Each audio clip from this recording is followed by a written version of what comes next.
Buntut korupsi Pertamina yang diindikasikan Jokowi terlibat hingga desakan Prabowo mundur jika tak berani pecat Erick Thohir. Pertamina jangan menggunakan jaksa aktif menjadi legal, head of legalnya Pertamina. Itu namanya selingkuh. Aparat penegak hukum kok kan harusnya berada di luar pagar, bukan lompat pagar, masuk kamar, tidur satu kamar. Itu yang terjadi. Kalau sudah Boy Thohir, Erick Thohir, saya tidak yakin bahwa berhenti di situ, di atasnya. Ada yang lebih tinggi lagi kan? Siapa itu? Ya Jokowi. Kita harapkan habis Lebaran reshuffle, salah satunya itu Erick Thohir. Pak Prabowo, tolong, politik itu sangat kental di pemerintahan Jokowi dan ingin Anda lanjutkan. Kalau seperti itu ya Anda sama saja. Kalau sudah seperti itu ya mungkin lebih baik Anda mundur saja. Atau dimundurkan rakyat. Untuk apa, Pak? Kenapa tidak ada satu kata pun, satu huruf pun tidak ada? Setelah saya cek, ternyata Bapak lebih bangga, ibu-ibu lebih bangga, baju PDL-mu itu dikasih bajunya Pertamina. Dengan alasan PPS, pengamanan proyek strategis. Jangan sentuh lagi. Apa yang terjadi, Pak? Kejaksaan Agung kemarin melibas Pertamina. Hasilnya itu dilaporkan ke Pak Jokowi. Untuk diproses. Iya. Nah, ternyata itu tidak digubris oleh Pak Jokowi. Temuannya apa tuh, Pak? Temuannya salah satu ya, dengan audit itu ditemukan berbagai penyelewengan, pelanggaran, ada masalah proses bisnis dan sebagainya.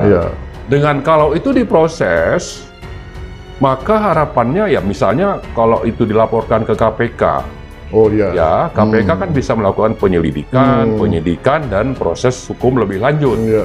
Nah, tapi ini tidak digubris, artinya tidak konsisten. Sementara waktu kampanye 2014 itu Pak Jokowi bilang mau memberantas mafia migas. Pak, kalau Malaysia ngajak perang kita, ampun kita. Karena BBM kita hanya bertahan untuk 20-30 hari. Sekali impor ini berhenti, jalan kaki kita, Pak. Ini keadaan darurat. Salah satu negara yang kita impor asalnya adalah Bahrain. Gara-gara sepak bola, kalau sempat besok dia hentikan ini, mati juga kita. Itu dari impor BBM saja, dari impor minyak ke Indonesia. Ada dua, ada crude, ada BBM. Itu presiden dapat jatahnya.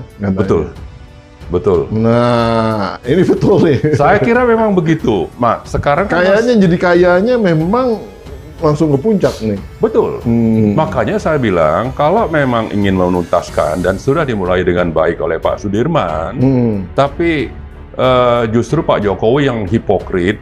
Waktu kampanye bilang memberantas, giliran ingin diproses secara hukum, itu tidak dilanjutkan. Juga nih katanya. Nah, tidak dilanjutkan. Kenapa? Karena di situ ada uang besar, ada rente besar. Tapi kedua-dua lembaga ini, mohon maaf ini Pak Kapolda, Pak Kajati, saya bingung. Berkali-kali kita kunjungan kemarin, nggak ada yang pernah bicara Pertamina. Nggak ada yang pernah bicara Blok Hulu Rokan.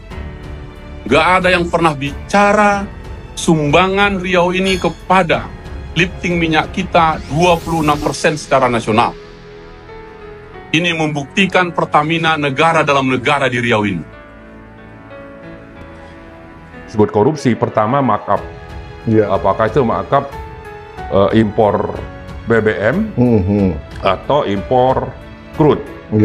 Yang kedua dari shipping. Yang ketiga itu dari tadi masalah pencampuran. Kemudian yang keempat itu bagaimana masalah gabungan ini untuk sehingga nanti bisa harga yang seharusnya misalnya 100 itu bisa menjadi 120. Pak Kapolda kok diam-diam aja, nggak ngomongin ini sedikit pun. Pak Kajati apalagi, saya datang baik-baik ke Anda ngasih dokumen, Anda bilang nggak dianggap. Bagaimana itu? Haruskah seperti ini? Setiap anggota DPR juga punya hak yang sama, mau menyelamatkan energi kita. Tadi Pak Kapolda udah ngangkat Astacita. Pak Kajati jangan-jangan lupa Astacita itu apa. Anda dibayar negara Undang-undangnya kejaksaan kemarin kita tambah lagi. Minta pistol, dikasih pistol. Untuk pengamanan. Setajam-tajam pistol dan peluru Anda, lebih tajam pulpenmu. Tapi kenapa tumpul dengan Pertamina? Enggak, impornya lebih banyak. Tapi ujungnya kan sebetulnya untuk mencari bahwa dengan impor, harga itu bisa dimainkan, dan kalau produksi dalam negeri itu tidak dipakai, artinya impornya kan semakin besar. Makin banyak, sehingga duitnya juga semakin besar. Enak aja, Glenn. Saya tanya tadi, Pak, perkara yang diajukan tadi, yang SPDP-nya. Ada yang Pertamina? Nggak ada, Pak. Jadi, Pak Kajati, sebelum kau tinggalkan kursi Kajatimu ini, legasimu kami tunggu. Nah, tapi kembali lagi bahwa ini urusan politik, tidak mungkin orang-orang yang ada di anak perusahaan Pertamina yang akan berani seenaknya begitu saja untuk melakukan 4 jenis kejahatan ini tanpa pengetahuan dari aktor-aktor politik. Ada pelindungnya lah ya. Ada pelindungnya. Nah, kan sekarang disebut-sebut tentang Erick Thohir. Ada nama Boy Thohir. Tapi saya kira ini kan kebijakan pemerintah. Siapa penentu kebijakan pemerintah? Yaitu Presiden. Ya kan? Jadi saya berharap sih sebetulnya kalau Pak Prabowo serius untuk memberantas korupsi dan ini menyangkut hajat hidup orang banyak, ya sudah merugikan negara hanya dari 2023 saja itu 193 triliun. Bagaimana tahun sebelumnya, bagaimana 2024 misalnya, itu pasti lebih bisa sampai di atas. Ini belum diaudit soalnya. Belum ya. Artinya ini kan duit besar. Tapi aktor politik ini siapa saja yang menikmati. Pasti yang membuat kebijakan dan yang mengatur. Ada apa kalian? Cawe-cawe saja semua jaksa ini. Masa satu huruf pun tidak ada soal Pertamina? Kata kuncinya itu ada di Presiden, saya kira. Jadi bagaimanapun yang ada di penegak hukum, apakah di kepolisian, di kejaksaan, KPK, itu kalau Presiden sudah menyatakan ini harus dituntaskan, kan nggak mungkin juga mereka bersikap lain. Mengapa Pertamina ini kita angkat? Jawabannya begini, Pak Kajati. Komisi 3 terpaksa membentuk panja pengawasan penegakan hukum sumber daya alam. Mengapa? Karena dahulu kala Indonesia adalah pengekspor minyak terbesar di dunia, merajai di OPEC. Sekarang tumbang dan tenggelam menjadi pengimpor dan membelanjakan uang negara per hari 1,6 triliun per hari. Saya sangat berharap Pak Prabowo itu konsisten, mau memberantas korupsi, nggak perlu jauh pergi ke Antartika, ya kan? Cukup di sekitar Merdeka ini. Antar kita aja. Di Jakarta aja. Sudah cukup itu.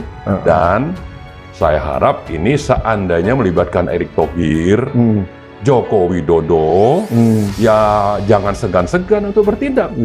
Ya, kalau tidak nanti rakyat dan negara yang tetap jadi korbannya. Ada 200 lebih anak perusahaannya. Dan inilah Titanic yang tenggelam itu. Kita mau menyelamatkan dia. Supaya nggak keluar uang 1,6 triliun ini. Tiap hari, Pak. 1,6 triliun. Berarti setahun berapa, Pak? Jadi kalau saya marah-marah ini ada alasannya. Untuk menyelamatkan negeri ini. Bapak-bapak dan ibu dibayar negara untuk menyelamatkan ini. Bukan yang tadi itu. Mohon maaf. Saya, Ibu Ketua, menggunakan hak saya. Menolak laporan Kajati. Tapi kalau tutup mata, ikut saja perintah dari Erick Thohir misalnya, ya, atau Jokowi, nah ini bermasalah ini. Ini memang harus diganti. Sejak Jokowi terutama, itu aspek politiknya sangat kental. Sehingga subjek ini, meskipun sistem misalnya sudah bagus tapi kalau subjek ini seperti tadi gitu, kita bicara tentang orang di Patraniaga, itu konon katanya orang-orang yang memang juga dibina oleh orang-orang Boy Thohir misalnya. Ya kan? Erick Thohir gitu. Iya, iya. Nah, saya tidak... Padahal dia dibina sama semua orang tuh kayaknya. Nah, kalau kita memulai dengan misalnya pengawasnya itu orang bermasalah, seperti Erick Thohir, ya kan? Lalu ada bau politik misalnya yang ada di direktur yang lain, direktur yang ada. Rosano itu kan tim suksesnya Prabowo Gibran. Ya, ketuanya. Ketuanya. Ya.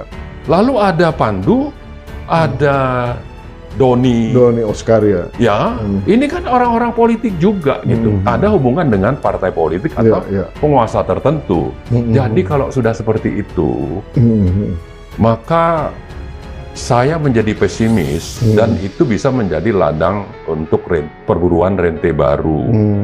Cukup alasan bagi Pak Prabowo untuk bersikap dan melakukan perbaikan. Bahwa di sektor BBM itu negara dan rakyat sudah dirugikan.